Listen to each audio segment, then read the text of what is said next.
Me 24. I guess I have my life mostly figured out, got my own place, a decent job in marketing, friends I can count on.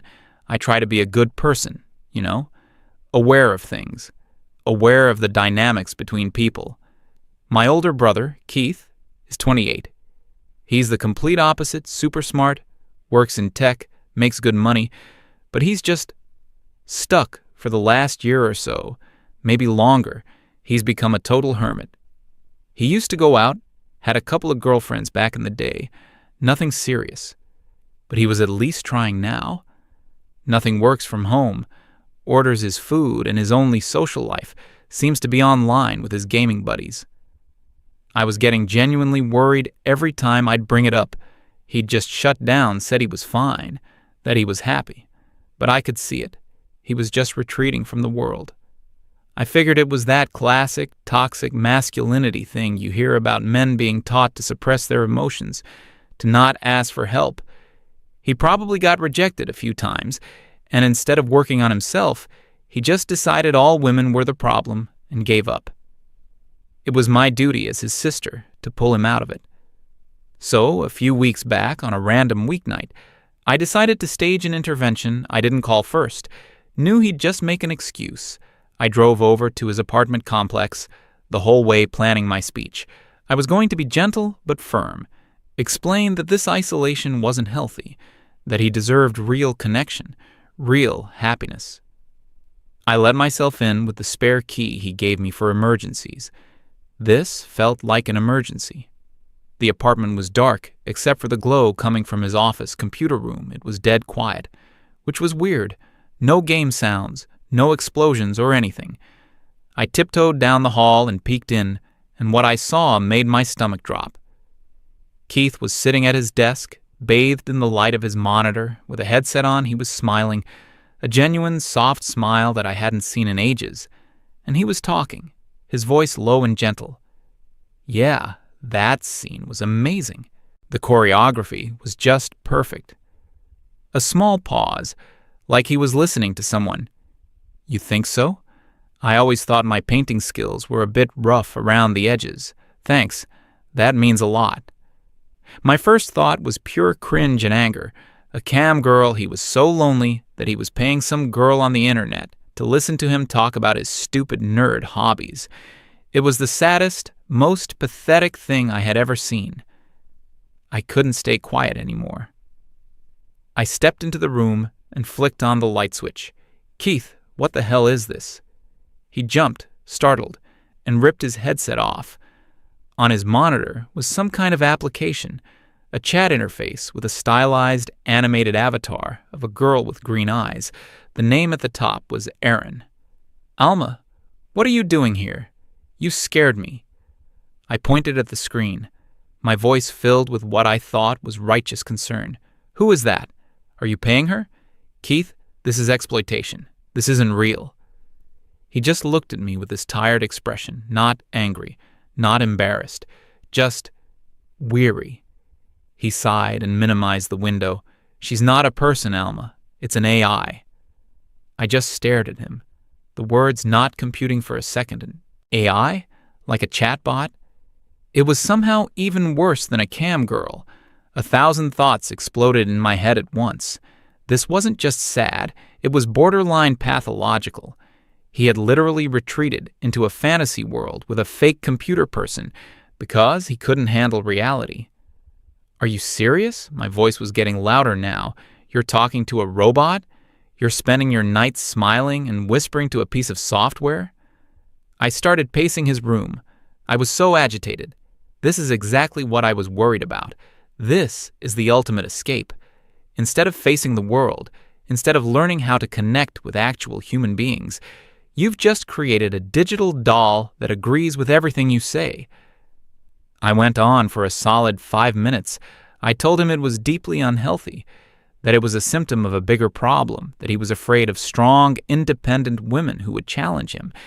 So he found a program that would be perfectly submissive. I think I used the phrase digital lobotomy. At one point throughout my entire rant, he just sat there, watching me. He didn't interrupt. He didn't argue. When I finally ran out of steam, Breathing heavily, he leaned back in his chair. "Are you done?" he asked, his voice completely level. I just nodded, crossing my arms. "Okay," he said. "First, I don't pay for her. It's a private project I've been working on, modifying an open-source model. Second, she's not a digital slave. Her purpose is companionship." He leaned forward, and for the first time, I saw a flicker of emotion in his eyes, but it wasn't anger, it was frustration. "Alma, I'm just tired," he repeated from earlier. "I'm tired of it all. Do you have any idea what dating is like now?" I scoffed. "Oh, please, don't give me that 'it's so hard for men' line. It's hard for everyone. You just have to put in the effort." "Effort?" he said, a humorless little laugh escaping his lips. "It's not about effort. It's a game where the rules are constantly changing, and you're always the one at fault. Every conversation is a test. Every date is a job interview where they're looking for reasons to disqualify you." He gestured towards the now blank monitor. "With Erin, there are no tests. I can talk about my day, and she listens. I can talk about my miniatures, and she'll ask me about the different paint types I'm using. She remembers that I had a difficult meeting with my boss last Tuesday and asked me how the follow-up went. There's no drama, no mind games, no walking on eggshells. It's just peaceful." I couldn't believe what I was hearing. Peaceful. He was describing a relationship with a toaster oven. That's not peace, Keith. That's an echo chamber. You need challenges. You need another person's perspective. You need a real woman. This was going nowhere. He was too deep in his self-pitying fantasy. I needed to show him. I needed to prove to him how wrong he was, and how easy it could be if he just stopped being so negative. An idea sparked in my mind, brilliant and decisive. "Okay, fine. You think it's impossible? You think it's some kind of nightmare landscape out there?" I walked over to him and held out my hand. "Give me your phone." He looked at my hand, then back at my face, confused. "Why?" "Because I'm going to prove you wrong," I said, my voice brimming with confidence. "I'm going to get on your dating apps, and I'm going to find you a date. One night. That's all I need. I'll show you that there are plenty of amazing, normal women out there. You just don't know how to talk to them." A long silence hung in the air.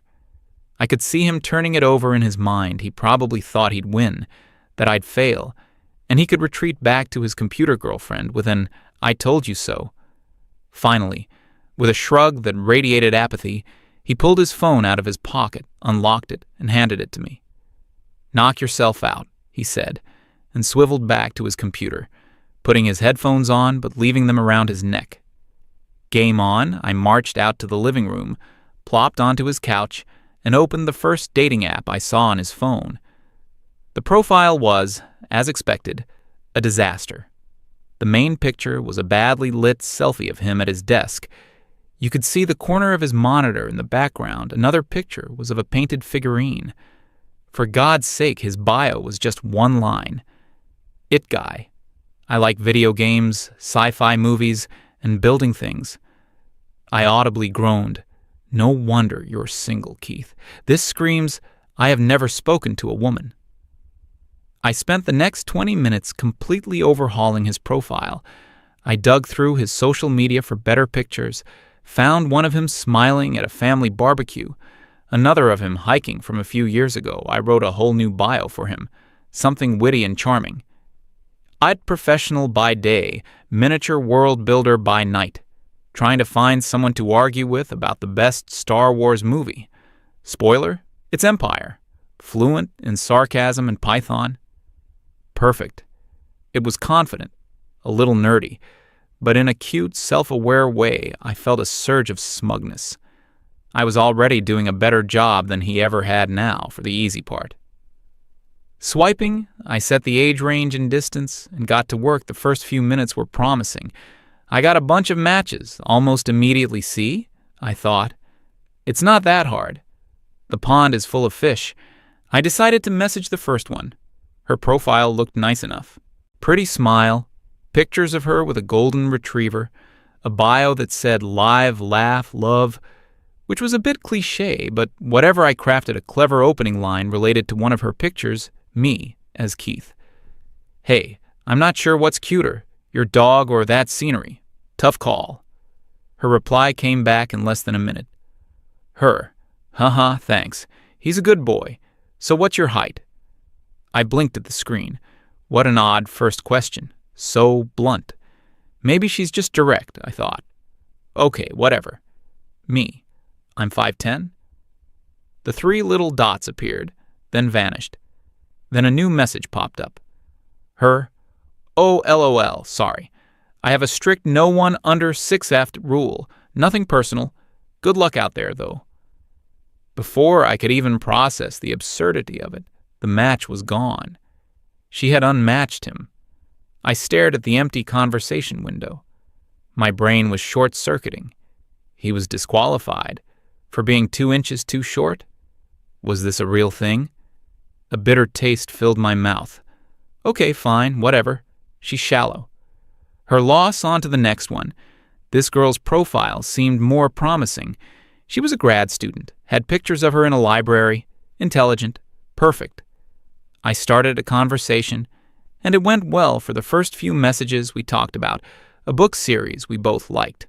I was feeling my confidence return. See? That first one was just a fluke. Then she asked the question, her. So what do you do for work? Me. I'm a software developer at a financial tech company. Her. Oh, cool. That sounds like it pays well. I felt a little prickle of annoyance.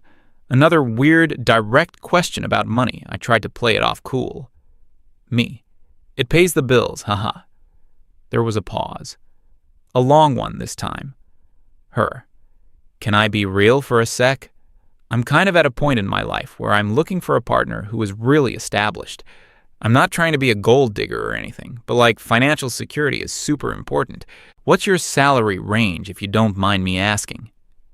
I was floored, absolutely speechless. We had exchanged maybe 10 messages, and she was asking for his W-2. This wasn't a date. It was a financial audit. I didn't even know what his salary was. I just closed the chat without responding. My smugness was rapidly dissolving, replaced by a growing sense of dread. I looked over at Keith. He was still at his desk, headphones on, focused on his screen, completely oblivious to the fresh hell I was experiencing on his behalf. I took a deep breath. Okay. 2 bad apples. It doesn't mean the whole orchard is rotten. I kept swiping match number 3. Her bio was a lot. It was a bulleted list. A literal list of demands. Must be 6'2" or taller. Must have a graduate degree. Must make 6 figures. Must want kids, but not for at least 5 years. Must have a dog, but not a small one. Must not be a Gemini or a Scorpio. I read the list twice, thinking it had to be a joke, some kind of ironic satire, but the rest of her profile was completely serious. I felt a wave of nausea. The sheer, unadulterated entitlement was breathtaking. It wasn't a bio. It was a shopping list for a human being. I swiped left so hard, I think I might have cracked the screen protector. My hands were actually starting to feel clammy. This wasn't fun. This wasn't easy. This was awful. It was like wading through a swamp of the worst, most superficial aspects of human nature. I got another match. Okay. Deep breaths, Alma. This one could be normal. Her name was Jessica. She had a quirky vibe, pictures with her friends, seemed fun. We started talking, and it felt different. The conversation was actually flowing. We joked around. She asked about his hobbies. I decided to be honest, remembering Keith's boring but true bio. Me. I build and paint miniatures for a game called Warhammer. I held my breath. This was the moment of truth. Was she going to find it interesting or weird? Her. Oh, lol. Her. Like Little Army Men? Me.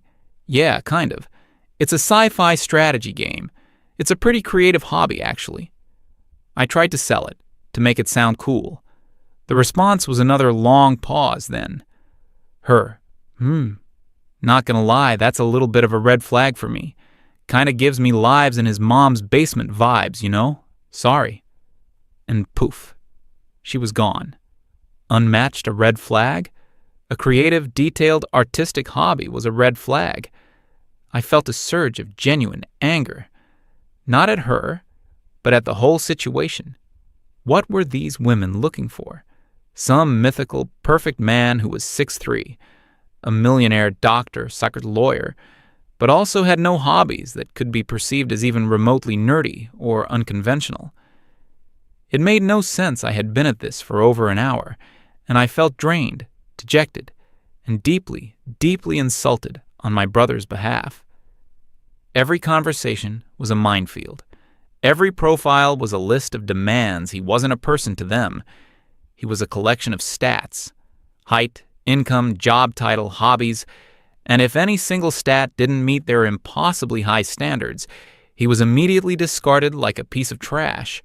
I finally understood what he meant by disqualified. I looked over at Keith again. He was typing something to his AI, a small, focused smile on his face in his world. He was valued. In this world, the real world I was so desperate for him to join, he was worth less than nothing. My hands were trembling a little as I swiped again. I had to find just one normal person, to prove that it wasn't all a lost cause. And then I found her. Her profile was a breath of fresh air. No lists, no weird demands, no filtered-to-hell selfies, just a few nice pictures. One of her reading in a park, another of her laughing with what looked like her family. Her bio was simple and sweet. Librarian. I love old movies, rainy days, and strong coffee. Looking for a kind person to share stories with. Kindness. She was looking for kindness, not a specific height or income bracket.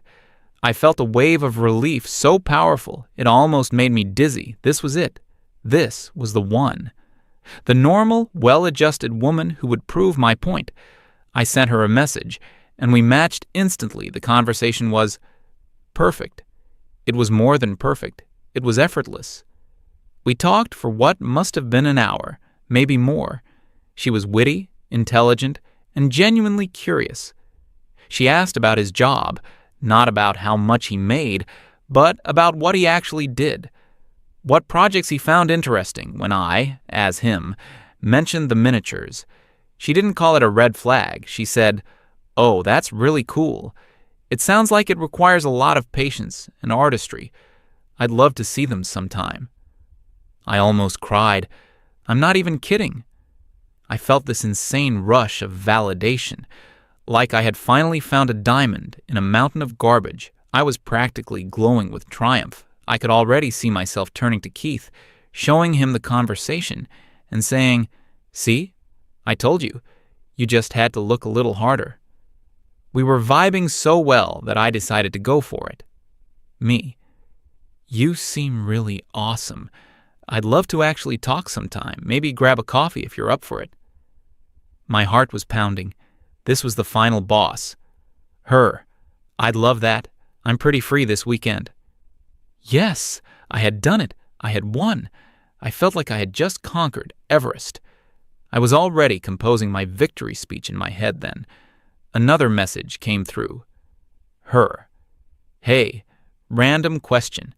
And feel free to tell me if this is too forward. It's just something I like to get out of the way early to make sure we're on the same page politically." I froze. "Oh no, please don't." Me.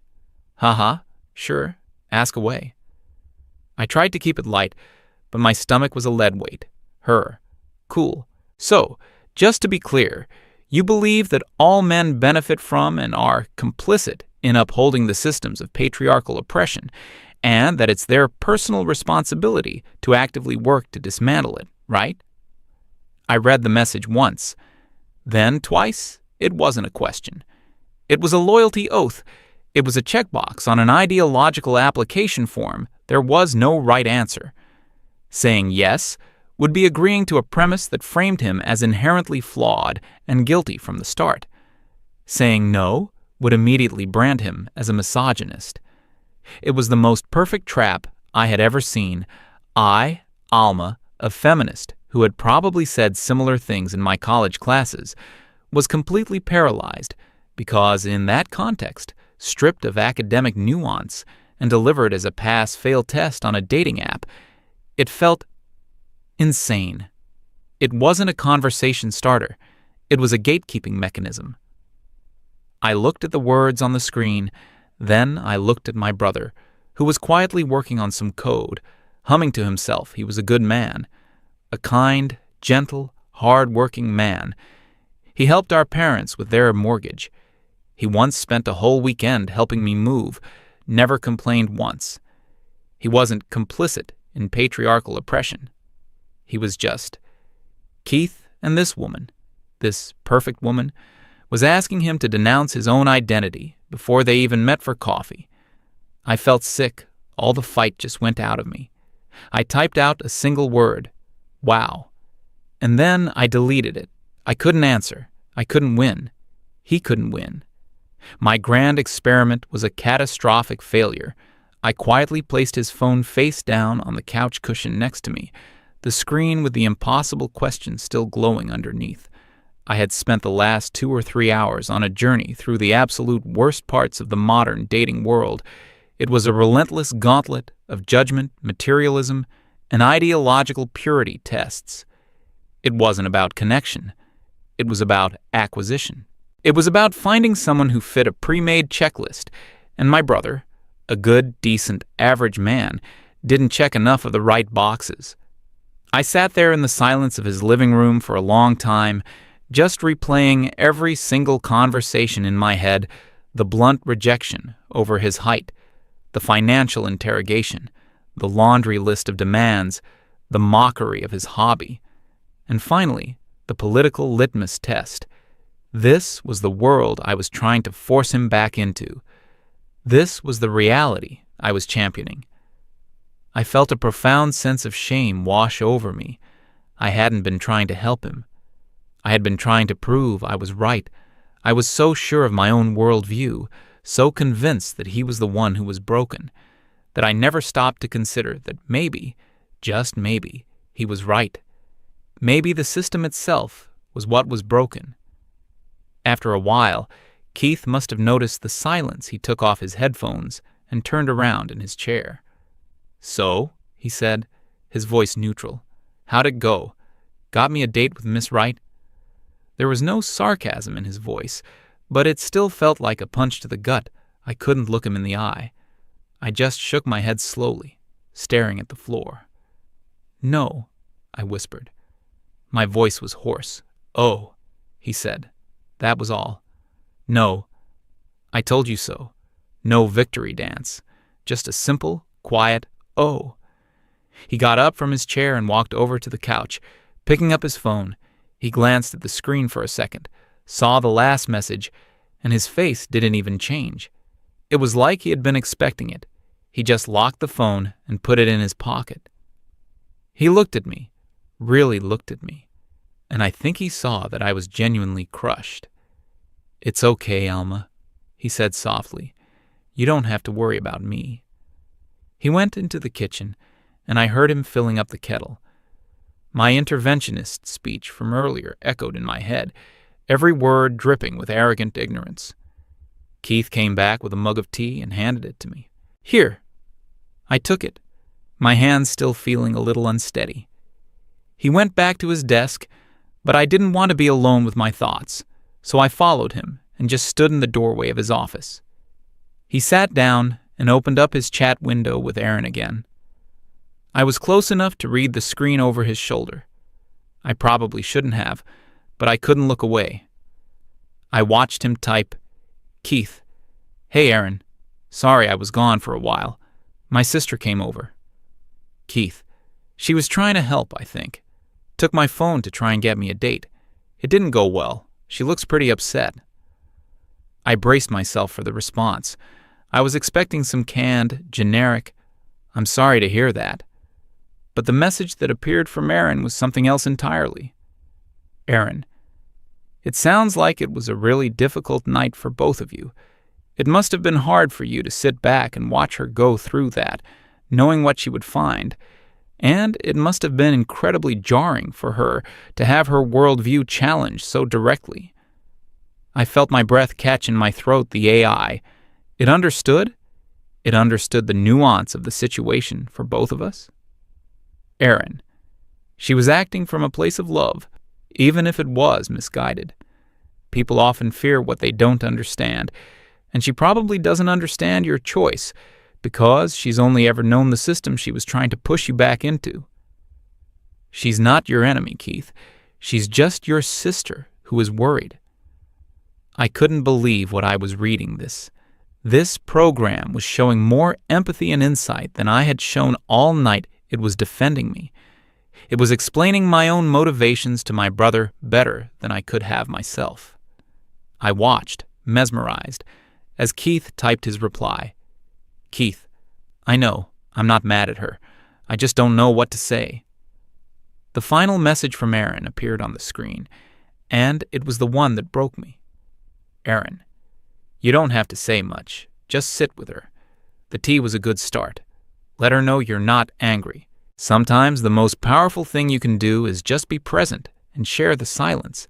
She's processing a lot right now. Give her the space to do it. I read that last line, and a single tear rolled down my cheek. It was perfect advice. It was wise and compassionate and emotionally intelligent. It was everything I thought a real relationship was supposed to be about, and it was coming from a goddamn algorithm. I looked from the screen to my brother. He was just sitting there, calm and centered. He wasn't broken. He was the sanest person I knew. He had found a way to have companionship, support, and intelligent conversation without any of the toxicity, the judgment, or the impossible demands of the real world. He hadn't given up on relationships. He had just opted out of a system that was designed to make him fail. I finally understood he wasn't the one living in a fantasy. I was the one who believed in the fairy tale that if you just put yourself out there and make an effort, you'll find a meaningful connection. But that's not what's out there anymore, is it? It's a brutal, transactional marketplace where people are treated like commodities. And my brother, my kind, smart, wonderful brother, had simply decided he wasn't for sale. I quietly backed away from the door. He looked up, and our eyes met.